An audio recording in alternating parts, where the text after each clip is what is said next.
शान पाकिस्तान।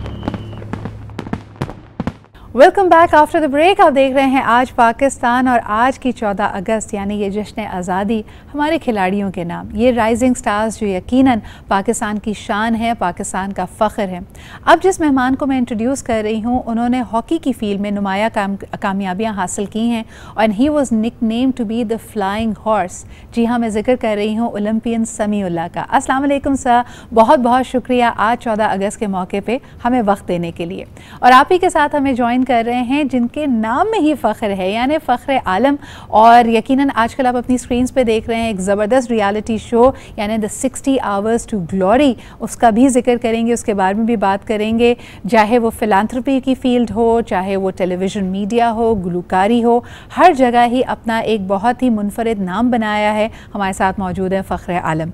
जी जनाब, आप दोनों का बहुत बहुत शुक्रिया यहाँ मौजूद होने के लिए। समीउल्लाह साहब, सबसे पहले आपसे गुफ्तगू करना चाहेंगे इस दफ़ा के ओलंपिक्स के हवाले से। उम्मीदें वाबस्ता थी हमेशा की तरह हॉकी की टीम से। आप क्या समझते हैं कि कारकर्दगी कैसी रही और इसकी वजूहात क्या थी? हॉकी टीम की कारकर्दगी, जैसे हम सब क्रिटिसाइज कर रहे हैं, सारे ओलंपियन, सारे बाकी खिलाड़ी, के पाकिस्तान की हॉकी टीम पिछले ओलंपिक गेम्स भी 2016 में भी क्वालिफाई नहीं कर पाई, इस दफ़ा भी क्वालिफाई नहीं कर पाई। तो बड़े अफसोसनाक है कि वो खिलाड़ी, जैसे मैंने पहले कहा, कि इतनी तैयारी करें, एक अपनी लाइफ के लिए एक सोचें कि मैं ओलंपियन बन पाऊंगा और फिर पाकिस्तान में फखरिया घूमूंगा और पाकिस्तान रिवार्ड करेगा उसको, तो वो नहीं हो सका। इसमें हमारी जो इल प्लानिंग कह लें पाकिस्तान हॉकी फेडरेशन की, या ये कह लें कि सुस्ती कह लें, उन्होंने कोई ऑर्गेनाइज नहीं किया, क्वालिफिकेशन में हमारी टीम भेजी नहीं, हमारी टीम ने क्वालिफाई किया नहीं। तो अनलकीली मेरे लिए तो बड़ी अफसोसनाक खबर है कि पाकिस्तान की हॉकी टीम दूसरे ओलंपिक में पार्टिसिपेट नहीं कर पाई। गो के हम वर्ल्ड कप के स्पॉन्सर भी हम ही हैं, चैंपियंस ट्रॉफी के भी हम ही हैं, और एशिया कप भी हमने डोनेट किया और स्पॉन्सर किए, जो पहले आज से 25 साल पहले।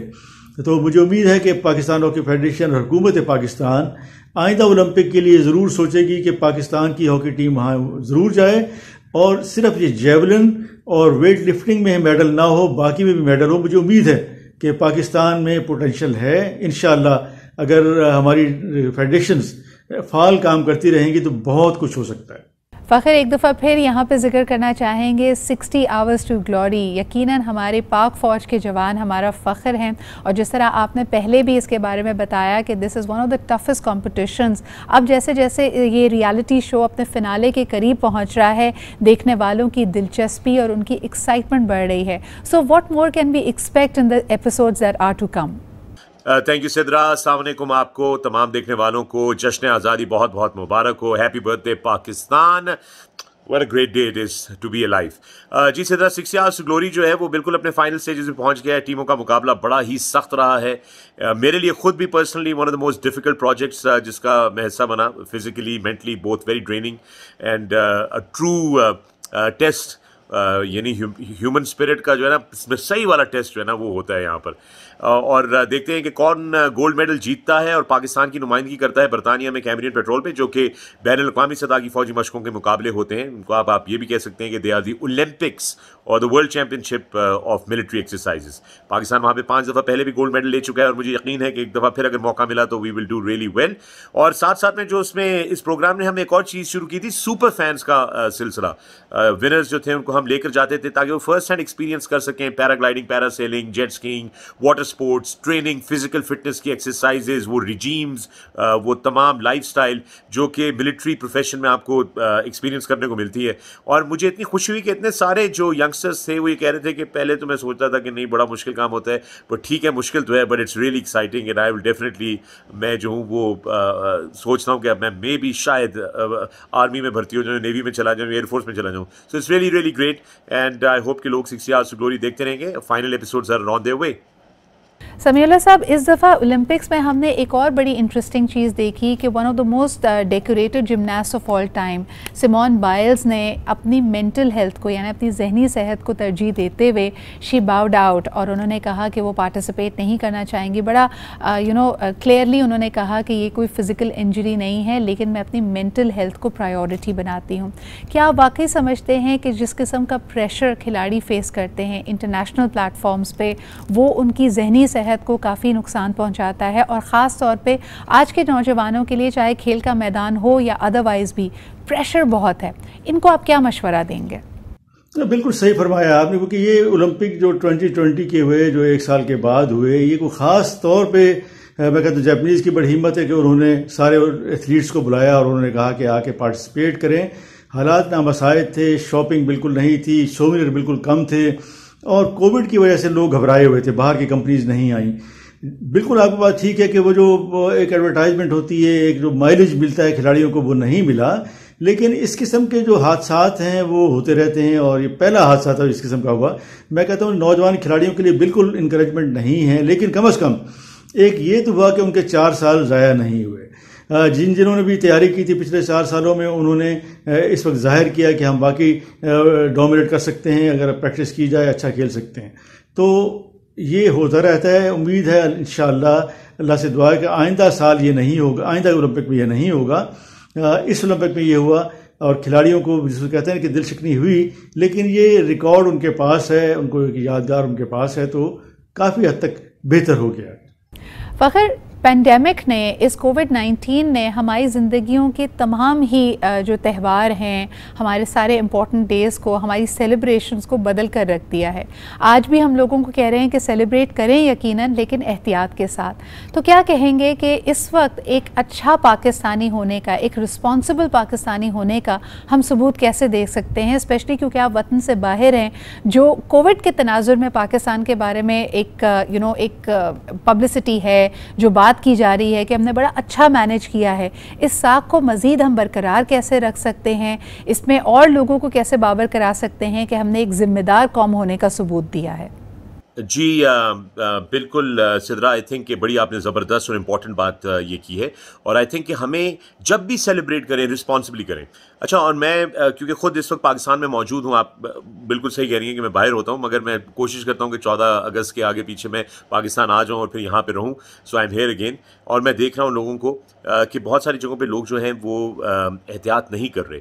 तो आई थिंक ये बड़ा ज़रूरी एक आपने बात जो है उसका जिक्र किया है। मेरी सबसे इल्तिजा होगी, गुजारिश होगी कि देखें वो लोग जो एक्चुअली एहतियात कर रहे हैं, जो वैक्सीनेशन लगवा रहे हैं, आप लोगों की गैर जिम्मेदारी के नतीजे में उनको भी नुकसान होता है और उनका एफर्ट भी जो है वो ज़ाया होता है। इसलिए ये हम सब का मुश्तरका जो है ये कॉमन गोल है कि हम इस बीमारी से जल्द से जल्द छुटकारा, तो मुझे नहीं पता कि मिलेगा नहीं मिलेगा, बट एटलीस्ट हम इससे निपटने के लिए बेहतर तरीके से तैयार हों और इसमें हर पाकिस्तानी को अपना रोल अदा करना है, हर इंसान को अपना रोल अदा करना है। तो आई होप कि हम ये त्यौहार ही नहीं हर त्यौहार को रिस्पॉन्सिबली मनाएंगे। समीउल्लाह साहब, आज 14 अगस्त के मौके पे जब हम खेलों की तरफ देखते हैं, अभी थोड़ी देर पहले भी एक गुफ्तगू हो रही थी कि एक तशनगी है, लोगों की एक आस है कि काश हम अपने खिलाड़ियों पे उसी तरह की तवज्जो दें, वैसे ही वसाइल इन्वेस्ट करें जैसे कि पास्ट में किया जाता था।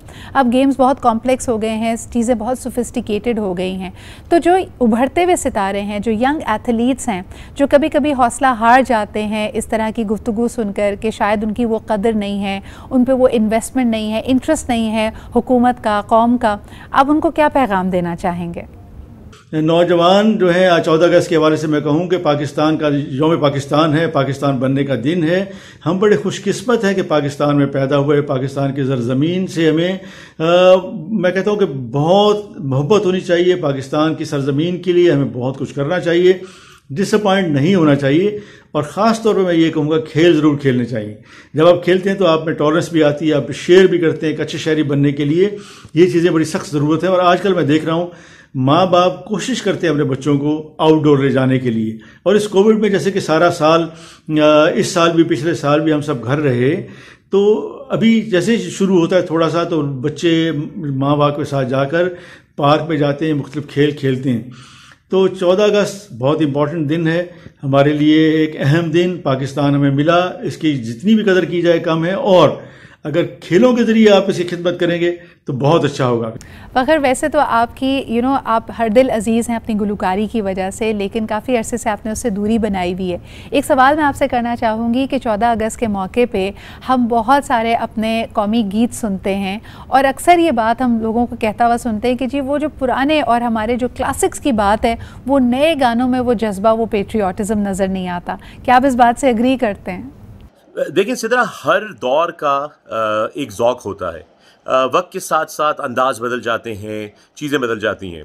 मैं अपना ही आपको मिसाल दे देता हूँ। मैं बुज़ुर्गों की या बड़ों की क्या बात करूँ, मैं अपनी मिसाल आपको दे सकता हूँ कि जब मैंने म्यूज़िक शुरू किया था 1994 में, अब इस बात को कितने साल हो गए हैं, सो यानी कि मोर देन 2 डेकेड्स अगो। तो उस वक्त जिस तरह की रिकॉर्डिंग्स होती थी, जिस तरह की इंस्ट्रूमेंटेशन होती थी, जिस तरह के अरेंजमेंट्स होते थे, वो मुख्तलिफ नौइयत के थे, और अब जो है वो मुख्तलिफ नौइयत के होते हैं। सो मैडम नूरजहां के आप गाने सुने जो उन्होंने गाए हैं हमारे जवानों के लिए या पाकिस्तान के लिए, जो मिली नगमे गाए जाते थे, जो पुराने वक्तों के नाहिद अख्तर के गाने होते थे, वो एक अलग ज़ौक़ था, एक अलग उसका जिसे कहते हैं कि मिजाज था। उसके बाद फिर आप याद रखें वाइटल साइंस का दिल दिल पाकिस्तान, जो कि एवरग्रीन है, उसका अपनी नौइयत का एक ज़ौक़ था। सो इट्स टाइम टू जज्बा जुनून, वो अपनी जगह पे एक वो था। तो it's just time to time. और आपने गानों की बात की है, तो मैं आपके प्रोग्राम से शेयर करना चाहता हूँ कि 12 साल के बाद मैंने अपना एक सोलो ट्रैक रिकॉर्ड किया है, जो हमने 14 अगस्त के लिए रिलीज़ किया है, और इस गाने का नाम है पाकिस्तान नंबर 1। चूँकि मैं जानता हूँ हर हुब्बुल वतन पाकिस्तानी के दिल में एक ही जज्बा होता है कि वो पाकिस्तान को नंबर 1 देखना चाहता है। बहुत बहुत शुक्रिया। हमारे साथ मौजूद थे समीउल्लाह एंड ऑफ कोर्स फ़ख्र आलम, आप दोनों की आमद का बहुत शुक्रिया। हमारे साथ अब्दुल राफ़ी भी मौजूद हैं। और इससे पहले कि हम प्रोग्राम को क्लोज़ करें, क्योंकि यहाँ पे ज़िक्र गानों का और गीतों का हो रहा था, तो मैं ज़रूर चाहूँगी कि राफ़े हमें एक खूबसूरत सा गीत भी सुनाएं। लेकिन जाते जाते एक बात ज़रूर करना चाहेंगे कि मेरे ख़्याल में हम सबको इस बात का इदराक होना चाहिए कि 14 अगस्त सिर्फ़ एक नेशनल हॉलीडे नहीं है, ये छुट्टी मनाने का दिन नहीं है, ये वाकई तजदीद अहद का, तजदीद वफ़ा का दिन है। जब हम ये सोचें कि हम अपने मुल्क के लिए क्या कर रहे हैं, क्या हमारी काविशें, हमारी तमाम तर कुर्बानियाँ और कंट्रीब्यूशंस पाकिस्तान को इस कुर्रा अर्ज़ पे अक़वाम आलम के बीच में एक बेहतर मुल्क, एक ऐसा मुल्क बनाने की तरफ हैं जो वाकई दुनिया के लिए फ़ख्र हो, जो एक मिसाली मुमलिकत हो, एक मिसाली माशरा हो। अगर नहीं तो हमसे कोताही कहाँ हो रही है? क्या इस नौजवान नस्ल की तरबियत हम इस अंदाज़ में कर पा रहे हैं कि उसमें हुब्बुल वतनी भी हो, अपने मुल्क से मोहब्बत भी हो, और उसकी खिदमत करने का जज्बा भी हो?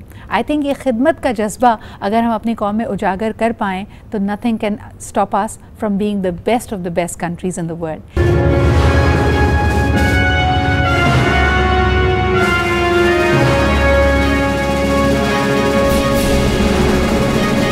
हमारी पहचान पाकिस्तान।